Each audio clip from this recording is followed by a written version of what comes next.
Nakatutok ang Pilipinas sa ASEAN Summit sa Malaysia ngayong Agosto bilang bahagi ng paghahanda sa pagiging host ng bansa sa 2026. Narito po ang report.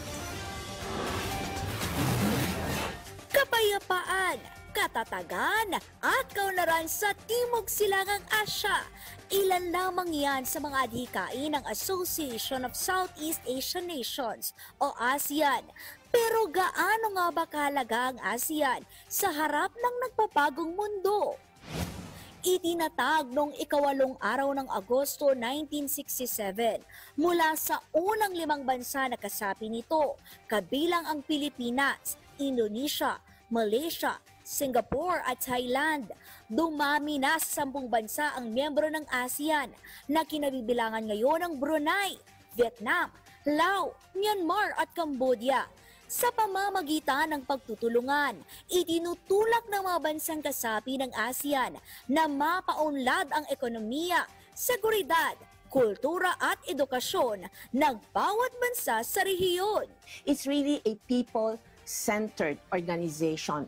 Itong ASEAN parang pwede mong tignan na isang tahanan o bahay. May 3 haligi yan. So may political security, that's the first pillar. Meron ding economic pillar na importante rin sa atin at yung tinatawag natin na socio-cultural pillar.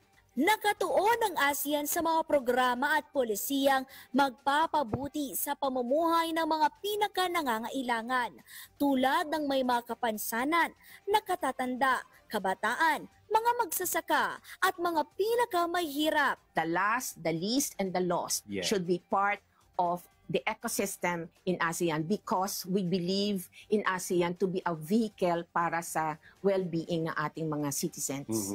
Malaysia ang host ng ASEAN ngayong 2025, habang ang Pilipinas naman ang susunod sa 2026. Mahalaga ang chairmanship dahil dito itinatakda ang direksyon, tema at aksyon ng buong rehiyon sa loob ng 1 taon. Bilang bahagi ng selebrasyon sa pagkakatatag ng ASEAN, inihahandog ng Presidential Communications Office sa pakikipagtulungan ng iba pang ahensya ng gobyerno, gaya ng Department of Foreign Affairs, ang ASEAN para sa'yo. 5 episodes ito na mapanunood tuwing linggo ngayong Agosto. Abangan ang ASEAN para sa'yo mula 1:30 hanggang 2:00 ng hapon sa inyong PTV. Mapakikinggan tuwing 2:30 p.m. sa Radyo Pilipinas, 5:00 naman ng hapon sa IBC 13 at mga social media site ng Integrated State Media. Kalezal Pardilia para sa Pambansang TV sa Bagong Pilipinas.